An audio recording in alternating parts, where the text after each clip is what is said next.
यो स्क्रिनमा देखिएको सानो बेबी मङ्कीको नाम हो पन्च। ऊ जापानको इचिकावा सहरको एउटा जोमा बस्छ।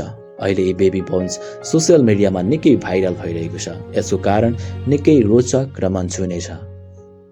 यी बेबी पन्चको जन्म जुलाई 2025 मा भएको हो र उनी जन्मेको केही समयमै उसको आमाले उसलाई छाडिदिन्छ र ऊ एक्लै पर्छ। तर उसलाई आफ्नो आमाको न्यानो काख स्पर्श प्रेम सधैँ महसुस भइरहन्छ। त्यसैले आफ्नो आमा जस्तै देखिने अन्य ठुला मङ्कीरसँग सँगै रहन खोज्छ, तर उसलाई उनीहरूले एक्सेप्ट गर्दैनन् र बुली गर्छन्। अझै पनि ऊ एक्लै पर्छ। यो सब देखेर जूको जूकिपरले उसलाई विभिन्न कलरको टेडी दिन्छ। तीमध्ये यस भिडियोमा देखेको टेडी उसलाई यति मनपर्छ कि उही टेडीसँगै हर समय बिताउन थाल्छ। अन्य ठुला मङ्कीरले उसलाई बुली गर्दा समेत भागेर उक्त प्यारो टेडीकै काखमा गएर सहारा लिन पुग्छन्।